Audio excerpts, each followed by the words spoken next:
Hello guys, আসসালামু আলাইকুম। কেমন আছেন সবাই? আশা করি ভালো আছেন, আর আমিও ভালো আছি। তো আজকে চলে আসলাম আমার বাবু হয়েছিল সেদিনকার বাবুর ভিডিও নিয়ে আর কিছু কথা নিয়ে। তো যেদিন বাবু হয়েছিল সেদিন আর কি খুব কষ্ট হয়েছিল আমার আর আমার বাবুর দুজনেরই, কারণ আমাদের একটা ভুল ডিসিশন ছিল আর কি। তো সেটা হচ্ছে যে আমাদের দেশের সুনামধন্য একটা জনপ্রিয় নামকরা বেশ ভালো বড় একটা প্রতিষ্ঠান, একটা হসপিটাল, যেখানে আমি বাবু হওয়ার 2 দিন আগে পেন নিয়ে ভর্তি হয়েছিলাম। তো ওখানকার পরিবেশ মোটামুটি ভালোই ছিল, কিন্তু ওখানকার নার্সেরা যেসব কীর্তিকলাপ করেছে, যে ষড়যন্ত্রগুলো করেছে, সেগুলোর বিষয়ে বলতে গেলে বা ভাবলে এখন আমার শরীরের অন্যরকম একটা রিয়াকশান আসে। কারণ তারা খুবই চক্রান্তকারী একটা প্রতিষ্ঠানটা চক্রান্তকারী না, আসলে নার্সগুলো খুব চক্রান্তকারী। তো এক পর্যায়ে সেখানে অনেক ঝগড়া ঝামেলা, অনেক অশান্তি করে 3 দিন ভর্তি থাকার পরে রাত 12:30টায়, 3 দিনের দিন রাত 12:30টায় আমার গার্জিয়ান আমাকে ওই হসপিটাল থেকে বের করে নিয়ে আসে অ্যান্ড আমাদের খুলনা মেডিকেলে এনে রাত 1টার সময় ভর্তি করে। তো ওখানেই ভোর 5টার সময় আর কি আল্লাহ তাআলার অশেষ রহমতে আলহামদুলিল্লাহ আমার বাবু ইরহাম এই পৃথিবীতে আসে।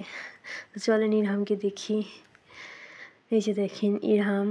এই সময় আমি আর কি ওটি রুমে ছিলাম, আর এর মধ্যে এখানে ইরহাম ওর বাবার কোলে ছিল, আর আমার আম্মু ওকে ওর ভিডিও করতেছিল। তো আমার ফ্যামিলির প্রত্যেকটা মানুষই খুব খুশি ইরহামকে পেয়ে, ওর বাবাও খুব খুশি। আলহামদুলিল্লাহ, আল্লাহর কাছে হাজার শুকরিয়া। খুব কষ্ট হয়েছে, খুব কষ্টও পেয়েছে আমার বাবুটাও খুব কষ্ট পেয়েছে। দেখেন ওর মুখটা কত লাল, ওর অনেক কষ্ট হয়েছে। আর ওই যে হসপিটাল থেকে আমাকে নিয়ে এসেছিল, হসপিটালের নার্সগুলো এত ভোগান্তি, এত ভয় দিয়েছিল যে আমাদের সকলের হৃদয়ের পানি শুকিয়ে গিয়েছিল। তবুও আল্লাহর কাছে অশেষ শুকরিয়া যে সবাই এখন দুজনেই সুস্থ আছি। এই যে দেখেন, আমরা ওই দিন সকালেই রিলিজ নিয়েছিলাম হসপিটাল থেকে। এই যে আমার বাবু রাত্রিবেলা আমার পাশে শুয়েছিল। কী অদ্ভুত একটা অনুভূতি! এই অনুভূতিটা যে সকল মা পেয়েছে তারাই শুধুমাত্র বলতে পারবে যে অনুভূতিটা আসলে একটা মেয়ের জীবনে কী রকমের প্রভাব ফেলে। আলহামদুলিল্লাহ, আল্লাহর কাছে লক্ষ লক্ষ কোটিবার শুকরিয়া আদায় করি।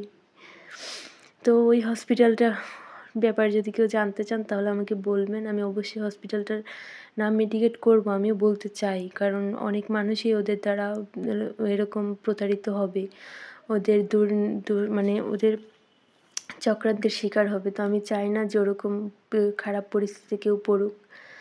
তো সবাই ভালো থাকবেন। আজকের ভিডিও এই পর্যন্তই। আল্লাহ হাফেজ।